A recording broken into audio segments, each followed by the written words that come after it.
Bonjour. Alors aujourd'hui, la question que je voudrais traiter avec vous, c'est la question suivante. Pourquoi est-ce que de nombreuses personnes ont l'impression de ne pas être à la hauteur? Bon, alors déjà, avoir l'impression de, ce n'est pas être. Je peux très bien avoir l'impression d'être un super joueur de tennis parce que j'ai battu mon cousin, et cette impression va rapidement disparaître une fois que j'aurai affronté un joueur de bon niveau. Donc en général, une impression en chasse une autre et il faut plutôt se méfier de ces impressions parce qu'elles peuvent venir soit conforter une complaisance naturelle, soit au contraire amplifier une tendance à nous diminuer, à nous auto-saboter, à nier nos atouts face à nos faiblesses. Or, ne pas être objectivement à la hauteur de quelque chose, par exemple, disons d'un adversaire, signifie simplement qu'il a été meilleur que nous, et il n'y a pas vraiment de problème à ça. On a eu une performance décevante, eh bien on corrige le tir et on essaie de voir comment ça se passera la prochaine fois. Donc, en tout cas, ça se passe comme ça dans le monde du sport et ça peut se passer aussi comme ça dans d'autres domaines. Mais si quelqu'un se plaint donc de ne pas être à la hauteur, en tout cas d'avoir le sentiment de ne pas être à la hauteur, on pourra lui demander si objectivement elle n'est pas à la hauteur. Et en général, la réponse est non.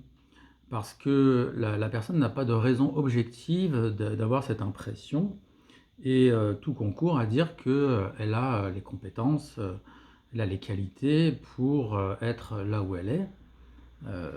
Par exemple, on peut penser au syndrome de l'imposteur, hein, qui touche des gens qui ont des postes en entreprise.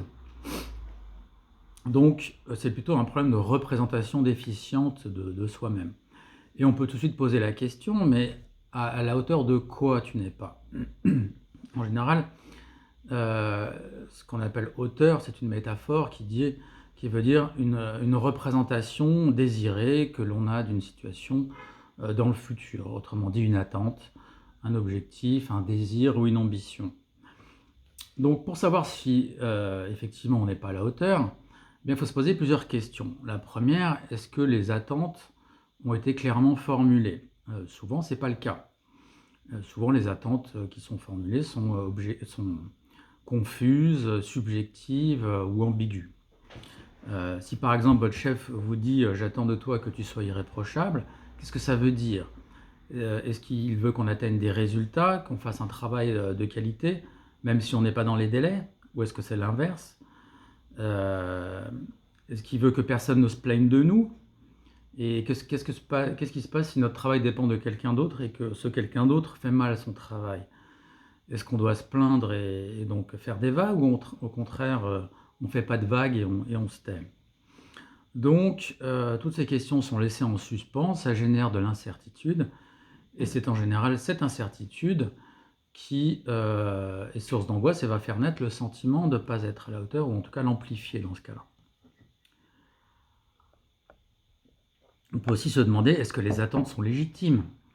Par exemple, attendre d'un enfant qui a des difficultés en mathématiques, attendre qu'il soit premier de la classe et lui mettre la pression en ce sens n'a pas vraiment de sens. Et ça ne pourra entraîner que de la frustration chez l'enfant qui se sentira déçu, qu'il sentira qu'il a déçu ses parents, et donc il sera triste, et il en ressentira probablement encore plus d'amertume pour les mathématiques, ce qui évidemment ne sera pas de nature à le réconcilier avec cette matière. La troisième question, c'est est-ce que les attentes ou est-ce que les objectifs sont mesurables? C'est-à-dire comment est-ce qu'on sait, une fois qu'on les a atteints? Si on a un objectif qui est purement subjectif, comme par exemple celui de satisfaire quelqu'un, alors la réussite est purement fondée sur un ressenti, purement subjectif, et donc elle est sujette à tous les caprices de celui qu'on doit satisfaire. Appelons-le le client, qui, comme on sait, en général est le roi. Donc il n'y a pas meilleur moyen pour devenir un esclave maltraité par son prince tout-puissant que de se soumettre à des injonctions aussi vagues que le fait de satisfaire quelqu'un. Mais même une fois que une personne a répondu oui à toutes ces questions, hein, eh bien, il y a des gens qui ne se sentent toujours pas à la hauteur, qui ne peuvent pas s'empêcher. Donc, il y a manifestement ici un complexe existentiel d'infériorité. Et tout se passe comme si la personne n'était pas à la hauteur de son existence même. Comme si, comme si elle manquait d'épaisseur, de substance, de valeur, hein. Et donc, il faudra dans ce cas-là aller chercher où se place la valeur que met cette personne dans son existence. Qu'est-ce qui a de la valeur pour elle? Alors, comme beaucoup de personnes, si elles considèrent que la valeur, c'est dans l'existence, c'est l'amour, c'est-à-dire plus précisément le fait d'être aimé, qu'on confond généralement avec le fait d'aimer, hein, qui est une attitude complètement différente et qui devrait être distinguée. Mais si on considère que ce qui donne à l'existence de la valeur, c'est le fait d'être aimé, alors celui qui manque d'amour, de reconnaissance, alors je dis l'amour ou la reconnaissance, hein, eh bien il ne se sentira pas à la hauteur. Donc évidemment c'est un schéma tout à fait aliénant puisque la personne est complètement dépendante du regard d'autrui et que seul l'amour lui donne de la valeur. Alors quand elle est aimée, ça va plutôt bien en général, mais dès qu'il y a un doute sur cet amour, un soupçon, alors ça devient la catastrophe et ça devient la jalousie et la paranoïa. Et en général, ces personnes montrent une forte avidité d'être aimées, qui ne se satisfait pas juste de l'amour d'une personne, mais elles veulent être aimées par tout le monde ou reconnues par tout le monde, hein. Et ce désir est insatiable et vraiment un puits sans fond. Et donc ça les pousse à des compromis, par exemple, incessants, puisqu'elles veulent constamment ménager la chèvre et le chou. Quand plusieurs personnes qui s'opposent sont susceptibles de les aimer, et elles sont incapables de prendre des décisions impopulaires, ce qui évidemment est un sérieux problème lorsque, par exemple, on a une position de pouvoir. Maintenant, si la valeur lui est attestée par la performance, par l'excellence, la compétition et le fait d'être le meilleur, alors le problème c'est que cette personne ne s'épanouira que dans des environnements compétitifs où elle aura l'occasion de prouver aux autres sa valeur et dans un système où il y a des évaluations constantes. Donc tout autre système où il n'y a pas d'évaluation objective la laissera désemparée parce qu'elle ne saura pas sur quels critères se comparer aux autres.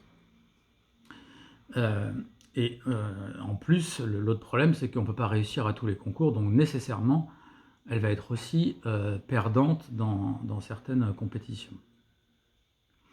Et en particulier, toutes les compétitions où les enjeux sont masqués, où il y a des enjeux de pouvoir, où il faut user de diplomatie, de stratégie d'alliance, comme c'est souvent le cas dans les entreprises, eh bien, ça la laissera désemparée et confuse, puisqu'elle ne saura pas comment jouer le jeu, puisque les règles ne sont pas affichées noir sur blanc.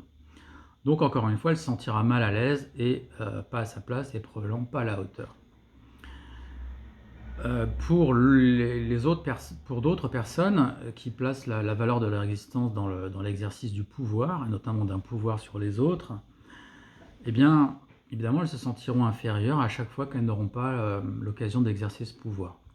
Et en général, elles compenseront ce manque de pouvoir par un désir de contrôle exacerbé sur les choses, et même sur des choses insignifiantes.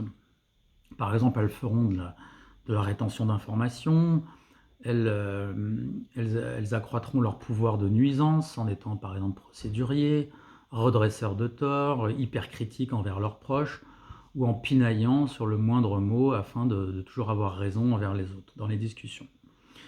Donc, ou alors encore une fois, ou encore ce seront des gens qui seront passifs-agressifs, comme on dit, en résistant au fait d'accomplir des tâches collectives, hein. Par exemple, le mari qui résiste au fait de faire la vaisselle au sein d'un couple, pour prendre quelque chose d'assez typique. La quatrième plutôt catégorie sont les gens qui place la valeur de l'existence dans le fait d'être intelligent, ou de paraître intelligent, et par conséquent qui seront mal à l'aise dans des environnements où il y a beaucoup de gens qui savent, des gens très intelligents, très diplômés, grosso modo on pourrait dire des gens à fort pédigré, et donc elles vont se comparer sans raison à ces personnes, alors qu'a priori il n'y a pas de compétition à avoir puisque c'est pas le sujet. Et encore une fois, ces personnes ne vont se juger pas à la hauteur, hein, alors que personne ne leur a demandé justement de se comparer. Une autre catégorie de personnes, c'est... Alors aujourd'hui, il y a beaucoup de jeunes diplômés qui sont bien éduqués, intelligents, et qui sont employés à des fonctions dont ils ne voient pas l'utilité sociale, ou d'un point de vue global pour la société. Donc, ils savent que ce qu'ils font est utile pour l'entreprise qui les emploie, mais ils trouvent que cette utilité, elle ne sert pas une cause supérieure, une cause sociale en général, qui leur paraîtrait beaucoup plus noble, beaucoup plus morale. De plus, on leur demande de consacrer beaucoup de temps et d'efforts à des tâches qui jugent parfois ingrates, répétitives, ou alors qui ne sont pas directement productives, hein, comme les tâches de reporting. Et donc, finalement, par rapport aux ambitions qu'ils avaient pour eux-mêmes, hein, souvent peut-être un petit peu idéalistes, comme de changer le monde, de l'améliorer, d'aider les autres, de contribuer à ce que la planète soit plus habitable, on va dire, eh bien, ils se trouvent déçus par eux-mêmes, pris un peu en tenaille entre une volonté de confort et une volonté de liberté ou de réformer le monde. Et ils hésitent à lâcher ce travail pour quelque chose de beaucoup moins rémunérateur, mais qui a plus de sens, comme ils disent. Ici, le problème, c'est que les exigences qu'ils ont envers eux-mêmes sont assez floues. Et elles venaient que d'eux-mêmes. Ainsi, ces personnes peuvent avoir l'impression de trahir leurs idéaux et de ne pas être à la hauteur d'eux-mêmes. Hein. Voilà. Et j'ai identifié une dernière catégorie qui sont les personnes qui ont tout simplement un manque de confiance en elles-mêmes parce que dans leur jeunesse, pendant leur éducation, eh bien, elles ont eu des parents qui ne leur ont pas donné cette qualité essentielle qui est la confiance en eux. Probablement qu'ils ont eu des espérances ou des exigences très fortes sur ces enfants qui ne leur ont pas donné les moyens de les remplir et qui ont été déçus, évidemment, comme je le disais au début. Les enfants sentent la déception, se sentent mal aimés et en nourrissent à la fois un ressentiment, mais surtout un ressentiment pour eux-mêmes et donc un manque de confiance qui évidemment est tout à fait important pour entreprendre des choses quand on est au début de sa carrière et de sa vie en général. Voilà. Donc voilà ce que je voulais vous dire aujourd'hui pour tous ces gens qui ne se sentent, qui ont l'impression de ne pas être à la hauteur. Hein. Donc pour résumer, si vous avez l'impression, essayez de voir, est-ce qu'objectivement vous êtes à la hauteur de quelque chose? Est-ce que ce quelque chose a été déterminé de manière claire, mesurée et mesurable, et identifier un petit peu, donc si c'est le cas, et que vous vous sentez que vous n'êtes pas à la hauteur, dites-vous qu'est-ce qui vous donne de la valeur, qu'est-ce qui donne de la valeur à votre existence, et pourquoi vous pensez que vous manquez de cette valeur, et peut-être que vous sortirez un petit peu de cette spirale néfaste de ne se sentir pas à la hauteur. Voilà, je vous dis à plus tard.